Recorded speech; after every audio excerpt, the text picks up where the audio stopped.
Bam. This is Susie Singer Carter, and you're watching the Break It Down show. I love it. I love it. I love that I get to do this. I love that people like us are out there, and they call us the sandwich generation because we still got kids that we're dealing with, and we got these parents that we're dealing with. I'm doing it now. A buddy of mine who I make these ridiculous documentaries with, he has his lost one parent, has one in care facility. Had a phone call last night with another guy I'm working on the project, and he's like, "Man, you don't even know." And I'm like, "Oh, I know." It's we are doing it, and it is already so hard. So before we get fully into No Country for Old People and the challenges there, just internally for folks in our part of the world, the kinds of guilt that we put on ourselves, when you have this person that you love, and they are oftentimes so awful to deal with. If you have like a happy person who's got dementia, great. If you've got but every flavor, it is so challenging on us. And I don't know about you, but it just sucks a lot of time, wellness, and energy out of me when I have to go and fight all these various fights. Yeah, no, I mean, caregiving is no joke. Caregiving is one of the toughest jobs in the world, next to being a parent. But you kind of are a parent, so you sort of take over that role as being your parent's parent, or your husband or wife's parent, no longer your a significant other in a way. So it's very schizophrenic, because you're playing two roles at the same time, and it's very disjointing and very confusing and frustrating. And then, of course, I like to present the other side, that it can be one of the most rewarding roles that you ever play. Yeah. Yeah. So there's that. And I think that, if you're in it, if you're actually going to be there and be a caregiver, then you might as well find a way to make it pleasurable and enjoyable. And I promise you, and listen, there are situations, you touched on it, that people have contentious relationships that don't always, set up a great caregiving journey. That's true. But maybe there's a silver lining in that as well, which that's not the conversation for today, but it is a conversation. Yeah. There are a lot of challenges, and these things aren't in the book of adulting. So you go to your peers. Had you read Atul Gawande's book, Being Mortal, before you started on this journey? No, but it's on my list. It is on my list, and I haven't read it yet, though.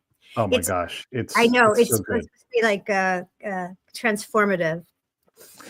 Yeah, it's powerful because he explains, life. Like I'm 54, right? And so one of the things he's like, they give a breakdown. Like when you get to this age, these are things that you cannot change. They are happening because your body is going to be different. And this is just for us getting older, not even looking at the folks who are already older. And like your esophagus shrinks, becomes less effective. You start to choke more. You have to be more aware of how you hold your head when you consume food.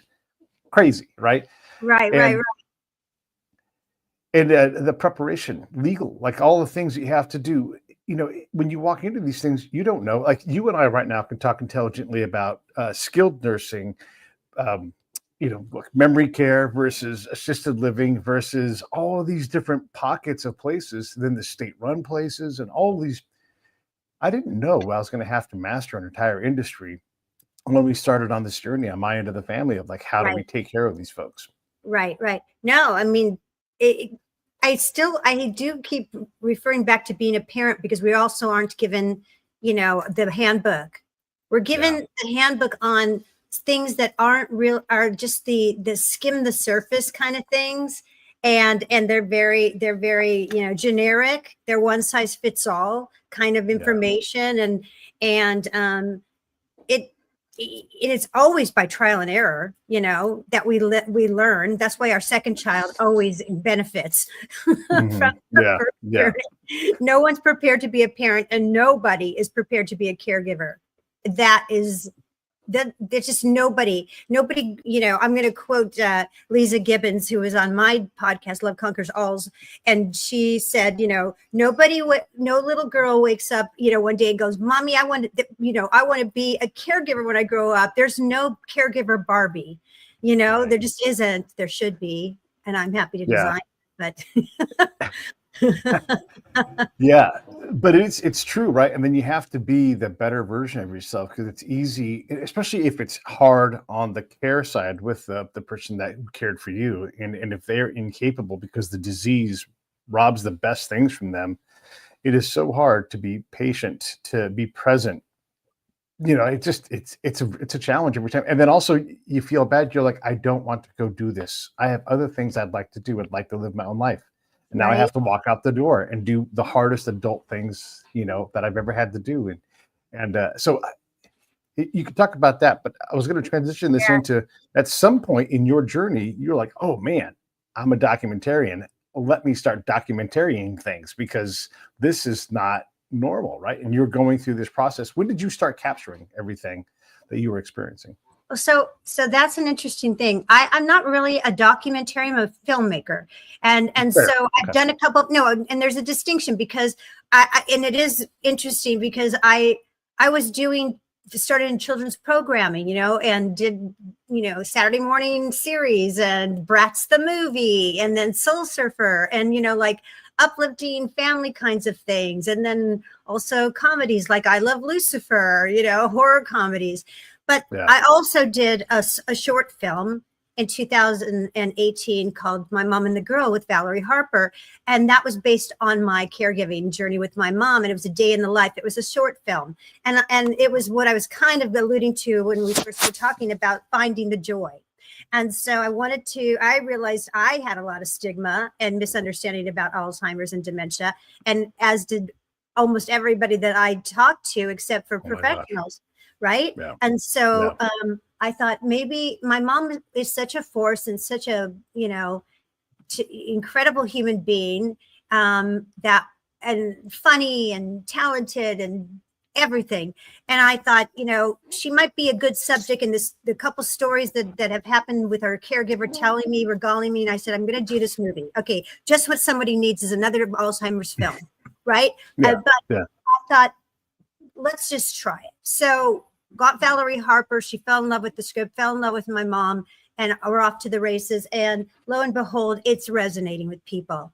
And people are really liking it. And not more than that, it's touching them. It's changing the way they look at Alzheimer's, one little step at a time. We were Oscar qualified. We went to Cannes. We won awards there, PBS award, blah, blah, blah, blah, blah. And then cut to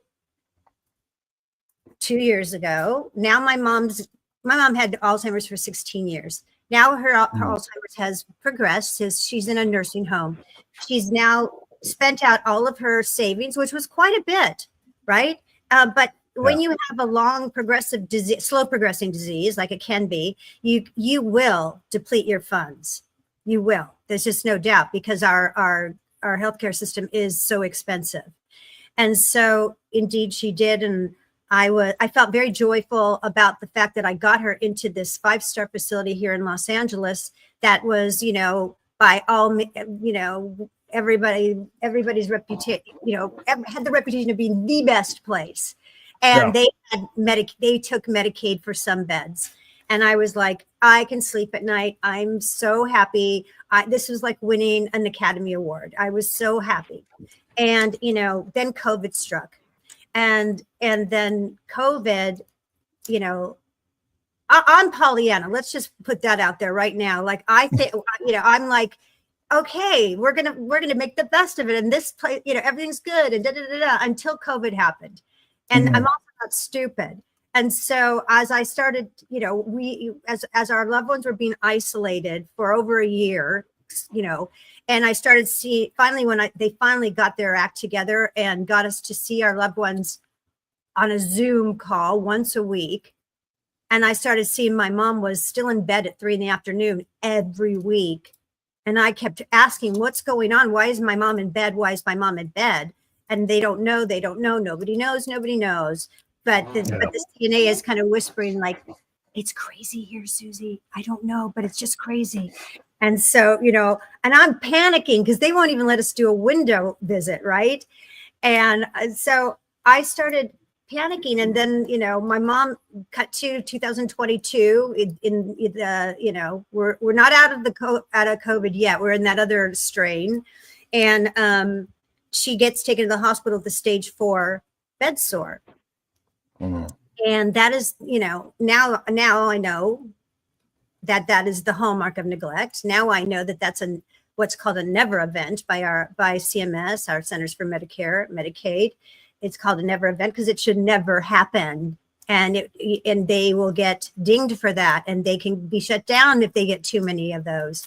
So, that started me on my 6-month journey of trying to advocate every single day for my mom to have some quality of life while they were basically trying to euthanize her for 6 months. It is so hard. Like I had my ankle rebuilt in February, and in April it got infected, and the entire time I had to be the boss of my own care. And Sure. we tend to, as a default, surrender ourselves in a way that we wouldn't in any other case to the medical look. And I'm not down on anybody, like you. I'm like, we can make this work out.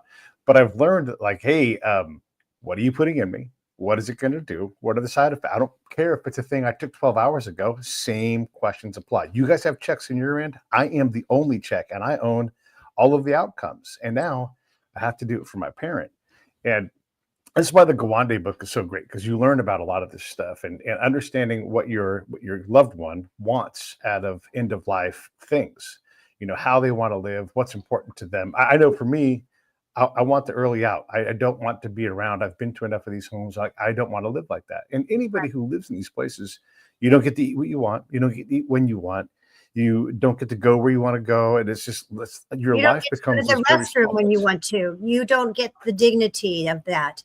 You dignity lose all your dignity from the moment you said that in the film, and I'm like, that's 100% true. My neighbor, who was an old person, passed away, but they would have to call me to come pick him up off the floor. And here's this man in his soiled diapers laying on the floor, and all he has on is diapers. And I don't mind doing it because I love being able to help him, but that's where your dignity goes. So we all picture like our family being around us, laying there in a bed and then gently passing. We don't own that outcome, right? It is whatever it is. You don't know what kind of Alzheimer's or dementia you're going to have if you're going to be a dick to your kids, if you're going to spend all your money. These are all the realities of what you're describing, and the dignity thing is just one of many things. That your freedom, your dignity, your agency, it's all gone. Your agency is, especially if you have a cognitive disability because of the ableism. So your choices and your time. And so I didn't know it at the time. I just kept thinking, oh, this is the process. So she's aspirating. Well, do we know that for sure? Because can we take a test? Is there, there's, we can call in a speech language pathologist, and you don't get it and you don't get it. And in the meantime, my mom is suffering. It is torture. Guys, can you imagine not drinking water for an hour when you're so thirsty? How about try 6 months? And gunk is filling up in your mouth and you can't swallow because there's gunk. That's more dangerous than if you aspirate on water. Yeah. This is all like exactly right. Like, set your mom's condition or anybody, old person's condition aside, that level of care. And this is where, like, I'm getting back to this thing. I call it Tupacing, so I'm like, hey, listen, either this happens in this amount of time, and I'm glad to be flexible on that time, but in the immediate future, you will accomplish these things. And, or out the door I go, and there goes that check, and you go on to somewhere else. Right. And you have to have, look, I'm not saying that's always the answer, but that level of determination to say, I'm going to do this. This is like, so when I was in the hospital with my infection thing, I had to stay for a week. And my general physician at the VA didn't make it to work one day because she wasn't feeling well or whatever. Right? That happens. And that delayed my departure. And I'm like, hey, I've been here for a week. You can have another doctor sign off on this. And here's what's going to happen. Tomorrow at noon, I am leaving. You guys are welcome to figure out what you're doing, but I am walking out the fucking door. Actually, I'm scootering out the door. And that, because this is not administration stuff, that is on y'all.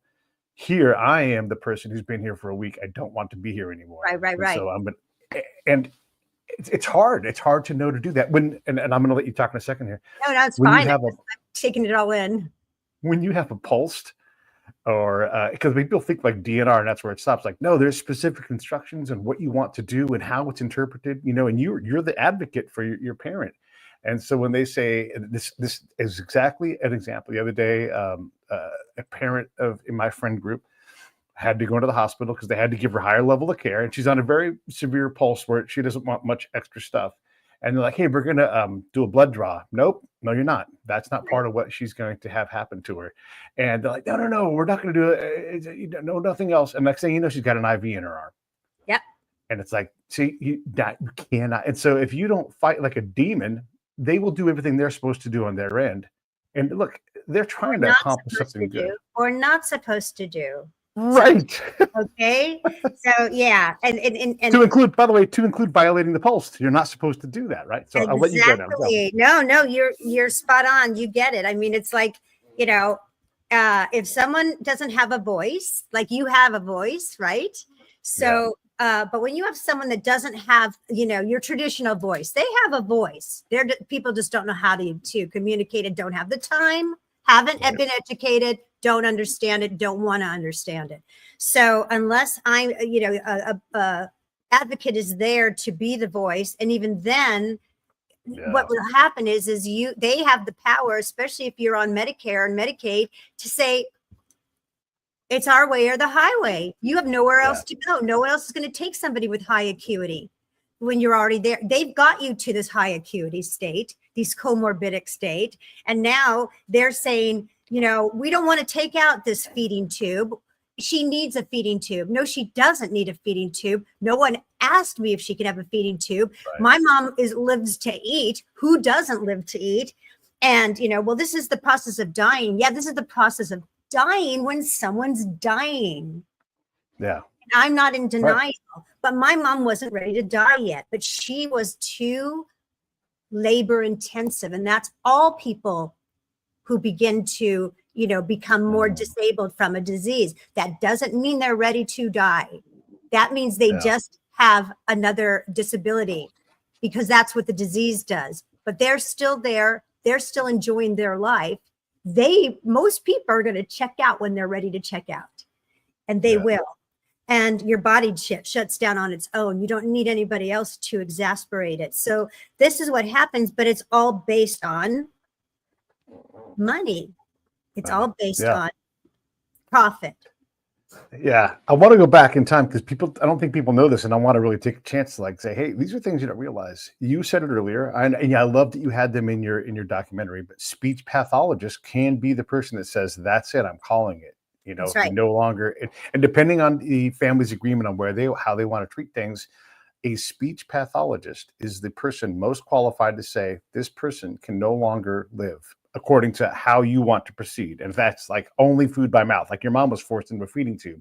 If your mom had said, once we get past eating, I don't want a feeding tube. My buddy Phil has ALS. And he's like, if I cannot breathe on my own, if I cannot eat food, that's the end. Exactly. Right. And so if those are the rules, and your mom gets to decide that, you get to decide that for your mom, then those are the rules, right? And we don't realize that a speech pathologist is one of the people that helps us make that decision to say, okay, it's the end. Let's go to the hospice, morphine, comfort care, right? And you saw, like I interviewed some of the top speech language pathologists, and it was impressive. Every single one of them down the line said, you are more apt to aspiration pneumonia from a G tube, which is an internal tube through your tummy, as opposed to drink or food, because all of us aspirate. And every day, have you ever choked on something? You're like, oh my God, it went down the wrong pipe. And water, you can't get pneumonia from water. You can get pneumonia from a dirty mouth. Then they left her mouth dirty every day. So every day. So and the what they did was they gave me short shrift. They finally got an SLP in there about 8 weeks later, when my mom got back out of the hospital, and they had a woman come in and just put 2 fingers here to check if she was swallowing. And as you saw in the documentary, our incredible SLP, Inessa Hubbard, she said, that's like putting your head on someone's hand and saying, yeah, there's a tumor in there, we better operate. I mean, you Yeah. cannot tell if someone is aspirating or they're not swallowing at all. That Right. was just performative for me to shut me up and to get it on record that this is what some SLP Yeah. is saying, that my mom should be Yeah. on no food by mouth. Right. So, and then, but the irony is that she said, well, I'll let you feed her with a sponge, but only you, because I don't trust anybody else. Well, isn't that the irony of that, to say that Oh my God. they've got professionals that if Yeah. she's allowing me to do it, but she's saying other people there that are professional, she doesn't trust them. It's just all so performative and all so arbitrary and crazy making. So I want to, again, there's so much in this, and I so love that we get to have this conversation, because folks don't understand what this all means. So when your parent, your loved one, starts to fail mentally, sometimes that's just old age. Sometimes it's dementia, and they start to become have less capacity. Yeah. And you go to the doctor, and the doctor wants to give the client, the patient, agency, and say like, oh, they're fine. But then if you don't go to the geriatric doctor, if you go to the geriatric doctor, like, oh, your parent is in stage horrible of decline, and if we would have got there earlier, maybe we could have and so even that, you're like, damn it, why didn't we go to this person who specializes in old people and get their advice and do all here's the social worker who guides you through, like, these are all the programs, these are all the things. There's so much to learn, even that. And if the doctor doesn't want to open that gate, you have to bash that gate down and go, I need them to see a geriatric specialist, because I don't agree with we have to become the doctors, Susie, right? We have to say, I'm telling you, I am a certified nurse right now. I'm telling you, I can do it. There is no doubt in my mind. The trouble is that, so I always use the reference, it's like Benjamin Button, right? So we, on both ends of our life spectrum, it's very similar, only one is aging up and the others are aging out. Okay. Right. But there's so many similarities in how we communicate with, a child, a baby who doesn't have their voice yet, as we do with people who have also, like with Parkinson's or Alzheimer's, whatever, strokes, who can't articulate verbally, but they articulate in so many other ways if you just learn how and are attentive and take time to lean in. It's really not hard. It really isn't hard, but there's so much ageism. There's so much bias against older people. There's so much devaluing of us as we get older.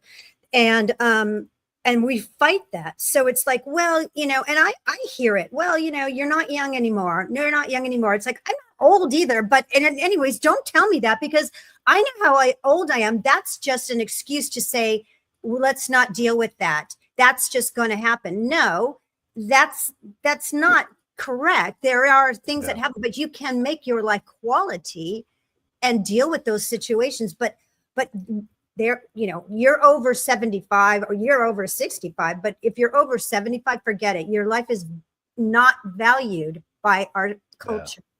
And so there's not a lot of resources. Right. And the resources that are there have been there are entities that have learned to game the system, and so that money is no longer there.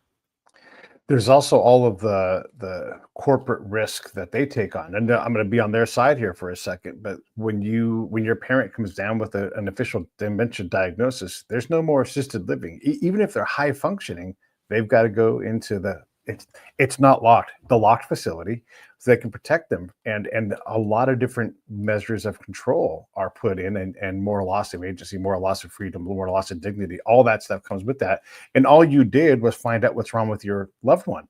And you're like, so we reached a point, this is a friend, this is not someone I'm going to talk about by name, but they reached a point where the way the parent was behaving, it was no longer safe for anybody from the family to be around, because if anybody else heard what was being reported as going on from the person with dementia, and if you believed it, all of a sudden the law can get involved, because they're complete fabrications of what reality was, right?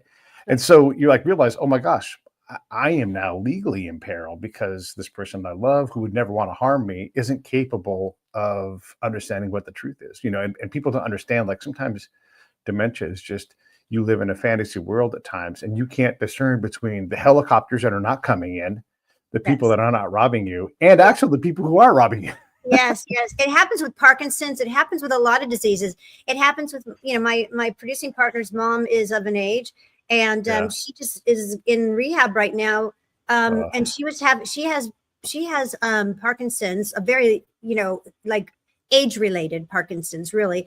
And she had over the past week, she was in the hospital. They didn't know what it was because she was hallucinating, like saying, like seeing things, and really, and she's very. For her, she's 90, and she has normally a memory like a 30-year-old. I mean, she's incredible, and she was really acting wackadoo. And my partner and I, immersed into this culture of elder age care, older. We knew the first thing that he brought it up and said, "Well, have you given her a UTI test?" Because that is, that's one of the when you have a bad UTI, you can hallucinate. That's just a fact. Oh my God. And guess what? They didn't give her a test, a urine test, and then they did. And guess what she has? A massive UTI. And this is why we're part of the medical community, right? We know that once that UTI hits, and look, they're like little kids, and so of course they don't wipe properly. Of course they wait to, all these things. Of course, if they're incontinent, if someone's incontinent, like you said, your body starts breaking down. You're incontinent, and by the way, folks, incontinence can start in your 50s. And do you want to die just because you're incontinent? No, you don't. There is a way to deal with it with dignity. And and we can, and that's just being human. Like, we all go to the bathroom, we all get a pimple, we all have these things that we don't like to talk about, but it is what it is. I poop. Yeah, do you? Yeah. I haven't done it yet. I'm going to try. So much fun.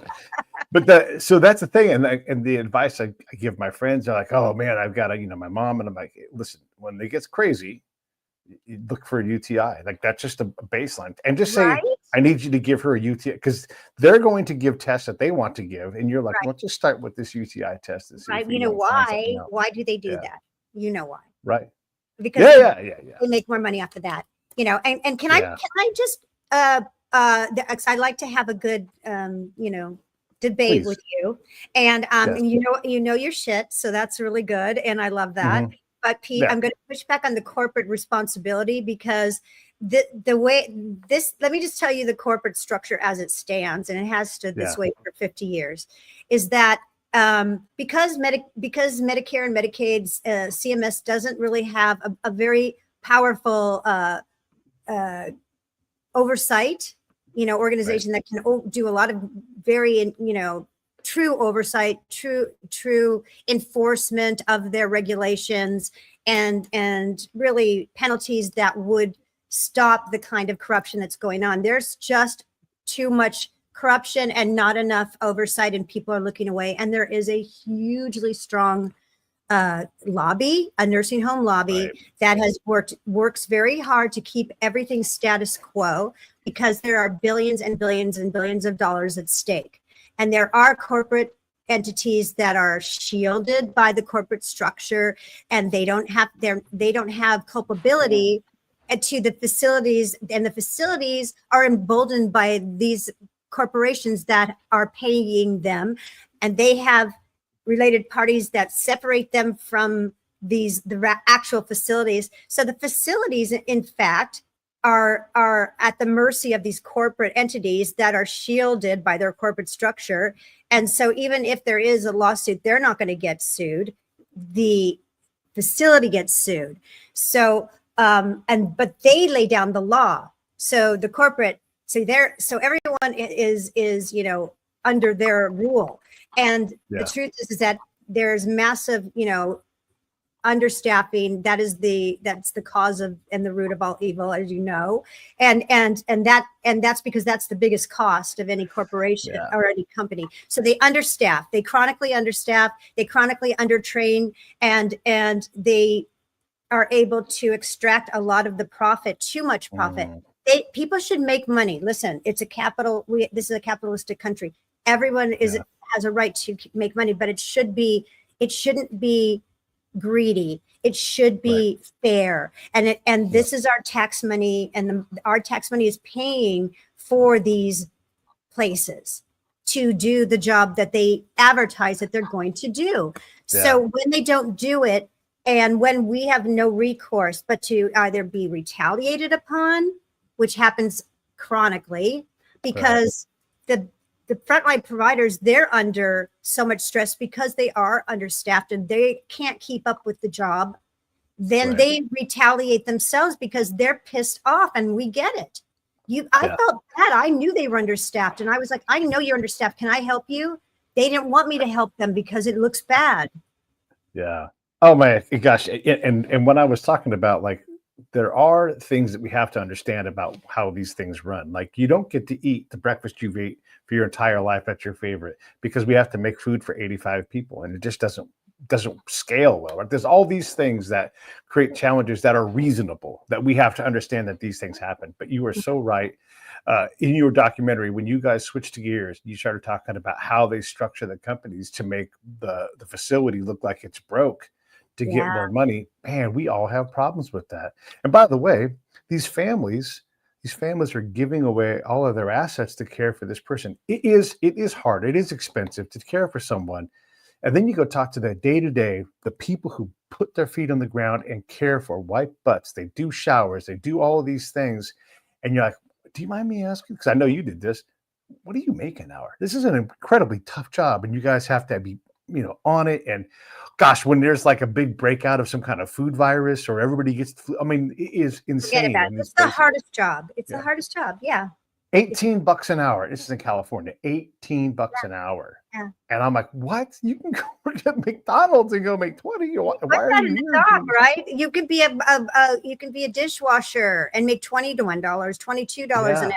Yeah. No, and people are, oh my gosh, it's so crazy. Sorry, I didn't interrupt that. It's just no, but it is shocking. It's shocking. And and you probably, you did see it. We have the head of, who's now just retired, but Mark Robinson saying, like, the build back better, bill is great if we had the money, and we're showing all these, like, statistics of all the billions of dollars that's there, but it's just not there.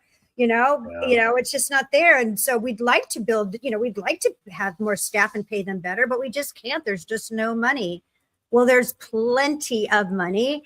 And, they, and in the other interview that we had, I was actually on that call with him, and he said, well, listen, we're almost at a livable wage. So that's really great. No, almost at a livable wage is not a livable wage. Right. End of story. Right. Yeah. Yeah. Because these people have real lives. And we forget that like when Tina, the person caring for your mom day to day, and has this great relationship, and you love seeing it, and you trust them to take care of your person, and then they're like, oh, you know what? I'm going through a divorce right now. We just can't pay the bills, and it's tore my marriage apart. That's right. And like, fuck me. You have to do that on top of this? Oh, yeah. God. Yeah. And then on top, so imagine, and then of course, so these are homes. They're not institutions, right? So they're a nursing home. Right. They're assisted living.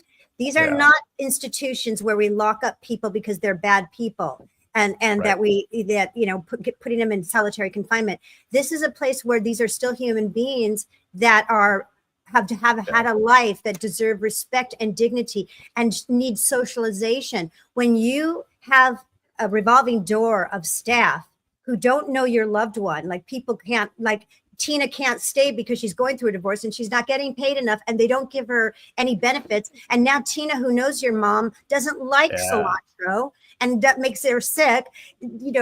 Someone else is going, no, I don't know if it has cilantro in it or not, whatever, and that it might sound benign to someone else, but no, that is your quality of life. Right? It's just so big, because again, like, so we don't know these things going in. So I want to talk to this part of it. Like, so when you read Ato Gawande's book, you guys need to do that. And I'm not promoting his book over Susie's wonderful documentary, but get that book, and I'll put the link up here again. And you have that conversation with your parents. And when your parents like, I want to die in this house. Okay, great. The second that's no longer possible, what happens then? What's important to you? And I just need my coffee in the morning, some wine at night, and I'd like to be able to read. If I no longer can do any one of those three things, that for me is the end, right? And understand what that is. And it is uncomfortable. Of course it's uncomfortable, but that's the adult decision you have to do, so you can now guide the rest of their life when they are no longer able to do it. Right. And if they're like, I don't care what money you spend all of it. I don't want to die 1 second early. Okay, great. And if they're like, here's the thing that people understand. If you do get diagnosed with dementia or Alzheimer's or any of these kind of mental incapacities, you no longer have the ability you can get the terminal diagnosis, because that's what that is, but you can't get the juice to go, that's the end. And so you have to pre-call your demise and then go to a place that allows you to do it, like Switzerland. And who's got money to go to Switzerland? Not everybody. No, you're right. Right. And, let me throw a wrench and make it even more, a little bit more complicated. Yes. Oh, it's going to get harder? It gets hard. No, because, okay, here's something that I share a lot, because when my mom, the 6 months, that horrible, 6 months of hell that we went through, and I knew my mom very well. We are very connected, just in a spiritual kind of, we just had that really great relationship that not every mother-daughter has, but we just did. And, I knew that she wasn't ready to die yet. Right. And so, but when my mom was, full of piss and vinegar, as she would say, when she was like ruling the roost, and I remember going to visit my grandpa in a nursing home, and she was great with everybody there. She was a breath of fresh air. She'd walk out and she'd go, Susie, don't ever, no. Right? She would never want to be in those places, right? Okay, so that's my mom at 50 or 60 being totally like the hip, great mom she was. Now you cut to my mom at 75 with Alzheimer's, and you say to her, Mommy, how are you today? And you look deep in her eyes to see who she is and where she's at. And she says, I am fantastic. Life is good. And the alternative sucks. She didn't want to die. Right. And I had to respect that. I had to look at that woman today. She's not that woman then. And I did a post about that, because it reminded me of when you have a child, or when you are a child and you say, what do you want to be when you grow up? And you're like, I'm going to be a ballerina, and I'm going to be a princess, and I'm going to be this. And then when you get to be 20, you're like, I'm going to be a journalist, and I'm going to go, or I'm going to, I'm making jewelry. You've changed. You're not the same person. 20 years is a big difference. And you're not the same person. And so you have to check in, because I had people from palliative all day long going, well, what would your mom really want? What if she had her? And I said, that's not a fair question, because I'm looking at the lady here. I'm not looking at that lady there. And I have to honor who she is today. Yeah. People change. Yeah. And so I said, I'm not under any like weird, thing that she's not going to die. She's going to die, but when she wants to. Yeah. And if she picks a mark that's earlier, and that's part of the thing that we're talking about, is like this continued conversation. Again, another story. These are all things that have happened in the recent past. It's like you've seen. And so the old person is bedridden and probably never really going to get out of bed very often. Maybe I scoop that person up and put them in a wheelchair, and we go outside and get some sun on their face. But that's it. That's all. There's no more rides. Their world has shrunk into just one little spot. Right. And you're trying to figure out the best way to, have conversations. And the brain was working in this case, body was failing.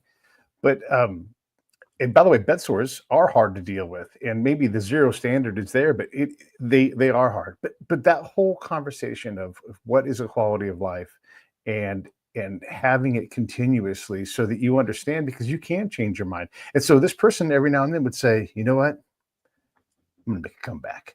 And now it's like cue Eye of the Tiger, or 9 to 5, depending on who the person is. I'm glad to bed. Because they're kind of the same beginning of those songs, and you're like, all right, well, I'm on team comeback now, and maybe it's not real. Maybe you just let it play out like you would with your kids. You're like, yeah, you want to pick up drums? Well, let's try that. Let's get a drum. Let's see. You want to make a comeback? Well, let's see you get out of bed today, and let's do some arm exercises. I don't want to do that, and then like, oh, okay, great. But the conversation is constant, and it's heavy on us, the caregiver, but that's what the conversation is. And it's okay. And I hear you. And I know, listen, I am the biggest baby when it comes to death. I never wanted to Yeah. die, and I didn't want my mom to die. And when it comes to die, I go blah blah blah blah blah blah blah blah blah. I don't want to hear it. But Yeah. you know, at some point, we have to put on our big girl pants or our big boy pants, and we have to face it. And when you love somebody, you say, "I have to be there for my mom to make that journey as best as it can be." And you know, I told her the night before she died that she taught me how to live. Now she's teaching me how to die, because she surely died with dignity, the best that she could. And she's a tough old lady. She was amazing. She was amazing. And I said, I'm telling you, she still had game till the end of her day. It's like a good looking guy would come in to like one of the CNAs, he'd come in, my mom would go, "Oh, hello." Then she could talk, right? Then she could talk. But you know, but here's the thing, you know, we are going to be those people, and no matter what. So if somebody at the end of their run, at the end of their marathon, and it's the last mile, why can't that mile be as lovely as the mile before? We don't know if it's our last mile today. You don't know if it's yours or mine, or you know, we don't know. So you know, one of the things that people with degenerative diseases teach us is to be, they're the ultimate in Zen. When someone has Alzheimer's or Parkinson's, they are living in the moment. That's all they can live in, and that's all they have. And so if today they feel like rallying and they're going to have a comeback, they're going to, you know, whatever, hell yeah, why not? Why not for that day? Because that day is that maybe their last day. Hell yeah. Right. Yeah. People can be really stubborn, you know, and they're like, I do not want to do this. Right. And you have to amplify their stubbornness. Like, they do not want whatever it is, sausage for damn breakfast every morning. So do not give my mom or my dad sausage. And if you do, I'm going to have that ass. I'm going to be on it. I'm going to go get it. And you better knock it off. And so, you know, like, you want to be nice, but at some point you have to, again, be that bulldog. And it's these small things. Hospital delirium is a thing where the person, if you can get them out of that environment or deal with like, oh, this is hospital delirium possibly, right? Oh, this is a UTI. These are things that are manageable, you know, at some point.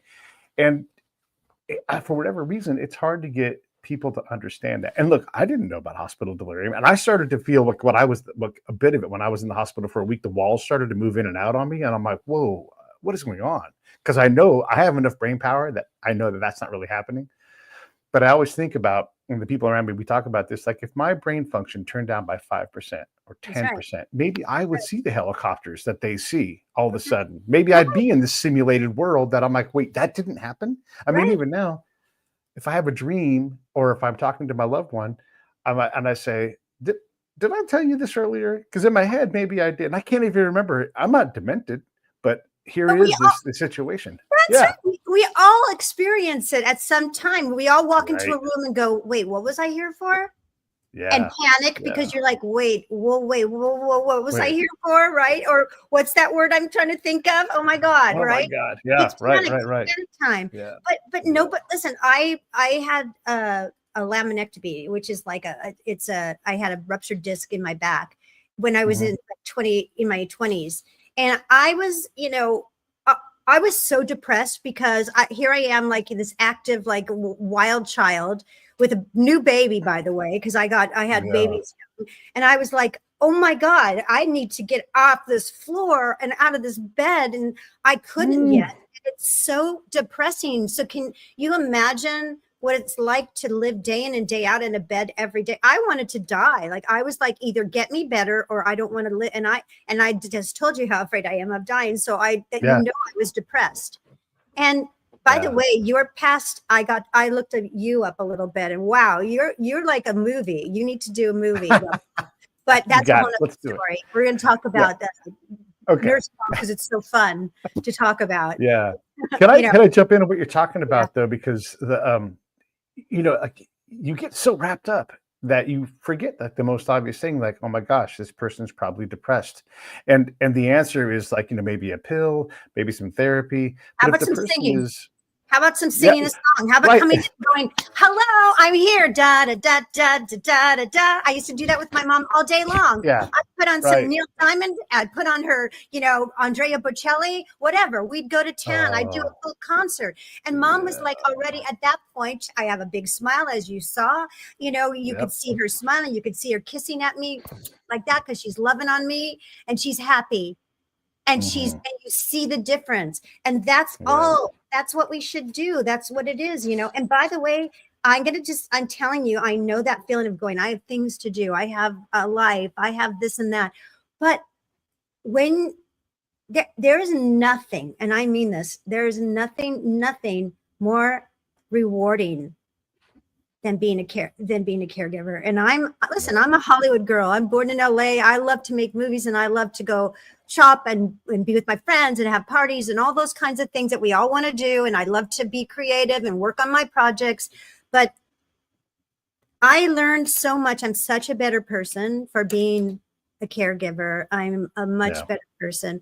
And anybody that does it is a better person. I promise you that. Yeah. You're forced to be a better version of yourself and to look at, like, I'm looking at this person that we're taking care of. And I'm like, at this point in time, I started judging this person. And then I go, oh my God, why am I judging this person? They have this disease. This is not them. This is the disease talking. Right. And I have the ability to do that. And by the way, go back to the depression thing. I have my own depression. I have my own therapy. And I know how hard it is for me to do all of the steps I've got to do to take care of myself. And if you are incapacitated even a little bit, or if you're just too depressed to even bother, or you don't want to get out of bed, like, I get that. How do we change that? How do we look where we live? We drive 10 minutes to the west and we're at the beach, And so let's go get whatever cocktails and let's go sit at the harbor and let's do that. And you eat out of that environment, right? You took your mom out of the place, and I love it. Like, get them out of there for a while. Let them get a break. Let them, when they see you, know that break is coming. And look, it was COVID time, right? But in general, get your loved one out, right? We try to do things that our special person can handle. Some things they can't. Sometimes we overshoot. We're like, oh boy, that's too much. But what is the sweet spot? And looking for that sweet spot, that can also be fun. Yes, and here's the other thing: we often protect our loved ones to death. We protect them to death, and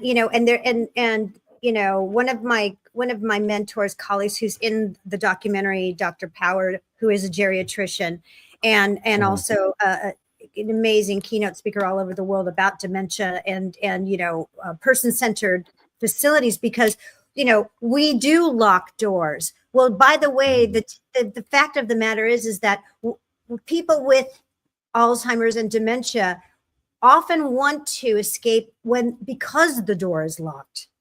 Right. So would you. When they go, that's why I took my mom out of memory care, because she was only in there for 2 weeks, because she'd go up to the door and it's locked, and she'd go, why the hell is the door locked? Why is the door locked? And that stimulates them to go, I'm not in the safe place. Why am I locked up? I don't want to be locked up. No one wants to be locked up. And the truth is that, yes, some people wander, and maybe there has been some, bad outcomes from wandering, but should everybody have to suffer because 1 or 2 or 3 bad things have happened? Like, I'll give you another example. Would you sign a waiver that if your mom had wandered and gotten injured, would you sign a waiver to absolve the corporation for responsibility? Because this is one of the reasons why they do this, right? Because they get sued, or their lawyers fear that. That's right. Yeah. That's why they wouldn't feed my mom. And I kept saying to them, I will sign a waiver. Let me sign a waiver. They didn't want to do that. The truth is that which turns into a lawsuit. You're like, well, you wouldn't let me care for my mom, so now I'm going to sue you. Right. So I mean, but the point is that when Al talks about this other story, which is just an example, and it's such a great metaphor, is that a family where they were visiting new places to possibly put their loved one in, and they came to this one of the outdoor places, and it was like a gorgeous courtyard, and they went to go outside to see what it was like, and the door's locked, and they go, oh, is there a key for this door? And they're like, oh no, no one goes out there. Why? Oh, well, one of the residents came out there once and fell. So now nobody can go out because nobody fell. Can go outside. So now they're stuck indoors because they might fall. So what if they fall? It's like, so what if your child falls and scrapes their knee? You know, you're not going to put them on the freeway and stick them out there and go run, but you have to, there's a certain amount of risk that we take to have a better quality life. And we should be able to say whether we want to take that risk or not. And when you protect people to death, which is what they did during COVID by keeping people in their rooms and with no social interaction, that's torture. But they were protected from a disease that nobody else was stuck in a room by themselves. I don't know if you got this, if you picked up on this data, but this is my favorite thing to share because it's so staggering that over 200,000 residents of nursing homes died within the first 6 weeks of COVID. Yeah. Because not from COVID, not from comorbidities, but from isolation and neglect. And that number is staggering. You've been in wars and you've fought and you've seen it, right? How many people died in these wars? This is staggering and nobody's talking about it. Yeah. Let's say a person a day would die in Iraq at a time when it wasn't very hot. Someone's dying every day. And most of the time it was either like a car accident or some kind of crazy accident, and a lot of suicides. A lot of people just couldn't take it anymore. And these are young, healthy, strong people. And they're, so and that's called failure to thrive. That's called failure to thrive. They are young enough to be able to take their own life. These other people just had to shut down. And that's what they did because they were miserable. They were miserable. And I ask in the documentary, you can hear me say to Dr. Wasserman, and how many of those people died alone? Yeah. And he said, all of them. All of them. Yeah, right. Yeah. Can you imagine dying alone, folks? I mean, that's awful. That's awful. So it is awful. And I don't want to, your movie is very hard to watch. It is. and not because it's bad or anything, but because it's so challenging. And when you're going through these things and you see, and then I'm being honest, I'm judging you while I'm watching it. And then I'm like, what am I? I'm a dick. I'm over here judging, you as you're trying to navigate this. Tell me, I'm curious. Oh, I don't know. Just like when you would take an action and I'm like, oh, that's not the right thing to do. And that's only because I'm being impossible. Right. And then I'm like, hold on a second. I wouldn't want someone following me around the camera and how I'm behaving, how I'm thinking. I'm being open with you because I know you get it. That I'm not actually. I want to hear because I'm not being critical. I should say. No. I'm not being critical. I get it. My response is to judge, and then I know. Yeah, I know better. Yeah. So. No, I love it because I don't know what I was so worried about. I did this movie because I saw things that I couldn't unsee. I knew that I had the power to do a movie from my perspective that I thought was hit people in the heart more than anything. Yeah. That because because I knew that once I started learning about it, that there had been like Vice reports and different kinds of, short reports and nobody knew about it still. So how can I engage people? How can I touch their hearts to pull them along this journey to say, don't be afraid, watch it with me because you have to, because for your own future, for the future of your loved ones and just, in terms of just human, empathy and care. Yeah. But I didn't follow my mom with the camera till that very end. And myself, I'd already been documenting just for posterity as I did all the time. But it was Rick Moncastle, my partner, Rick, who is a former federal prosecutor, who was the subject of Dope Sick, the Hulu miniseries, because he went after the Purdue Pharma for OxyContin crisis. Right. And then, and at the end of that miniseries, if you haven't seen it, it's tremendous. It's Peter Sarsgaard plays Rick Moncastle. The last episode, his partner, Randy Reesmeyer, comes to him and says, I have our next case, and it's another pharmaceutical, and it's Abbott Labs, and they're off marketing this drug Depakote to nursing homes. Well, my mom was a victim to Depakote, They were giving her Mm. Depakote. It's mental restraining, and it makes their life easier. And that's why when you go to nursing homes and you see people sleeping in their chairs and they look like zombies, that's because they're over medicated. Yeah. And I didn't know my mom was on Depakote, and I was her conservator person. Her That doctor is crazy. No, it's Yeah. crazy. So her regular GP called me one day and said, your mom's on a drug called Depakote. It's an anti-seizure drug, and it's actually a black label drug for people that are older, and especially with people with Alzheimer's. Do you want me to take her off of it? And I said, yes, please. Well, she went from a very vibrant, healthy bodied, 5 miles a day lady to incontinent and wheelchair bound. And she never got that back. But Rick Montesel went after Abbott Labs, and they got a judgment of $1.5 billion. He won the case, but they're still in business because all they do is just reopen under another name. So there's a real problem there. It's a real problem there. So Rick had also federally prosecuted nursing homes for 2 decades. And although he won his cases, he said he never saw any change, and he happened to be retiring 2 years ago. And I had him on my podcast to talk about chemical restraining, what we can do about it. And then I was going through the throes with my mom, and he was the first one to tell me, this is not a one-off. This is not just you and your mom's facility. This is a systemic crisis. Right. And he threw his hat in the ring to do a documentary with me. And he said, you should start documenting everything. So it was him that said, you must do this, because he had already had 2 decades of experience and said he was sick and tired of it. Yeah, it is, look, we have so many things. We're a nation, we're a complex place. It is so hard to govern us, but we have so many things like this. We're like, well, what is going on? And then, is the government the answer to this? Can they mandate minimums? And then they work around that, because that's what systems do. They fight each other, right? So I don't even know, but it is gross. It's terrible that people have to be held in these conditions, get bed sores, not get the care they're supposed to get, or whatever it is. Like, we all understand delay and challenges, and maybe we're shitty about that, but it's the other stuff. Like when your mom had to go be in that non-air conditioned room, and this sounds like bougie, but it's a hot place, and you have to have fans all around her, and everybody else has air conditioning, but because they can't maintain their own shit, your mom had to be in a place. And when they come back to you and they go, oh, we got good news, your mom gets to stay in the non-air conditioned wing. I'm fucking crazy. Oh, that's crazy making. That's the gaslighting. And now you're so tired and you're so in crisis that you're like, your bar starts lowering like it does when any kind of situation like that. And you're like, okay, well then maybe I'll, right? And it's like, okay, I'll have to choose my battles here. I mean, and this was a 5-star facility. You saw the floor, and you saw how gross it was. It was gross.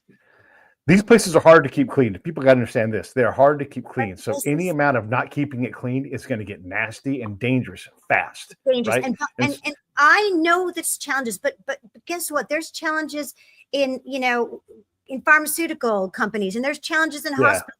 There must be a level of standards that they have to adhere to. They can't open their doors and say, we're going to take care of your loved one with this ability. This is what we do, and not fulfill it. Then close your doors if you can't do it. But don't tell us you're going to do it and then not do it. And what I'm saying about the understand, there's a lot of messes to clean up. So you, the care, not you, I'm pointing at the corporation. You have to have enough maintenance people. You have to have enough people to clean things. And if you don't, get out of the business, right? That's what it costs to do it. Charge what you have to charge, but the floor should never look like that. Yeah. It should never look like that. And you shouldn't be understaffed. And you should be able to, and I do understand that don't get me wrong, I get that bed sores can happen. When I was laying in a hospital bed, I had a boo-boo on my side from lying on one position that didn't hurt. It wasn't an open sore because I was young, but and that's what I thought a bed sore was. I had no clue how bad and how egregious they are. And so I had no idea. But any nurse, and you saw the nurses that I interviewed about that, and the specialists, it's like once you see that beginning to occur, you take action. And there's ways. There's all kinds of countermeasures. But to get to stage 4, and then to say it didn't happen here, and they're just throwing. And we're not going to tell you about it. We're not going to keep a secret. And we're Second not going to one. Oh report my it. God. And we're not going to report it because that's going to go against our records. And we're not going Yeah. to agree that it happened here or we're not going to be culpable to it. We're going to say it happened on the way from our place to the hospital. Oh, yeah. Well, listen, we've been at this for an hour, and I hope folks I know. understand that there's a lot of pieces in this. The movie is called No Country for Old People. I know that you've not quite figured out the distribution part yet, but where do you anticipate it being released at, and when do you think it's coming out? Right. Well, okay. So here's something interesting. We're doing a very short stint at the end of December in Gardena. So if you are in LA, you can go and see it at the Gardena Cinema between December 22nd and December 28th. There, and we're doing that to qualify for a couple of different awards. Yeah. And in the meantime, for everybody else, we're looking at doing a 3-part docu-series because it is long. It's 3 hours. And we're working with a distributor now. So we're hoping to be on a premium streaming by early 25. I mean, we're ready to go. We're ready to go. And we're starting a movement called Roar, which is, we really need a grassroots movement because traditional advocacy obviously doesn't work. So if you want to be a part of that, if you want to use your voice to help, continue to tell be a constituent, a responsible constituent, a powerful constituent that we can be. It's respect, outreach, advocacy, and reform for nursing homes and long-term care. We are powerful as a collective. We have the power. We can do this, but we need the power of everybody. So go to the website, nocountryforoldpeople.com, and get some more info on it. Also, you can keep in touch with us and find out exactly when we'll be airing, and just don't be afraid of nursing homes. Like, you just learn about them so you don't get like I did and get sucker punched. And it's just not. It's really hard, guys. If you're about to enter this time of your life or whatever, listen to people like Susie and myself. I'm always available to talk to you about it. I've got hard news for you. It's hard, but the sooner you realize that, the sooner you arm yourself with all these things, all these resources, the better. To understand what a pulse is and how negotiable that thing is, to understand what a DNR is and the difference, to make sure that you've got wills and trust and all these things lined up and you maintain these things. It's a lot of work. And no one looks at them. So make sure you have them, but then make sure that you wave them around because they don't look at them. And the next time someone walks in with the power of attorney, go, I have power of attorney, and the institution to say, so what, and do what they want to do, won't be the first or last time. So you have to always be ready. So listen, I appreciate you coming on. Right on. Yeah, appreciate you having me. Yeah, this was great. Thank you so much. And thanks for watching the whole thing. And I look forward to maybe talking to you again sometime, just on we're going for sure. Yeah, for sure. Everybody, so again, get that Otto Guandi book, read these things, talk to your people. Also prepare yourself because we are next in a lot of cases, right? If you're my age, you're like, oh man, I really got to get ready and talk to my kid, prepare. All these things you can take off of your people behind you because you're doing your part to express how you want to live. And it's a great thing to do. All right, that's my PSA for the day. I'm going to run this credits for everybody else. I'll talk to you later. Susie, I'll be right back to you in a sec. Okay. Hey, thanks for watching the show. I really appreciate it. Right here, you can subscribe. Please do that. It makes the show grow. Hit that notification bell so you know which incredible guest is coming up next. Down below is the PayPal link. You can put a small subscription in. That is an enormous help. All that money goes right back into the show. And then right up over here are the next episodes you should listen to, curated by yours truly. Thank you so much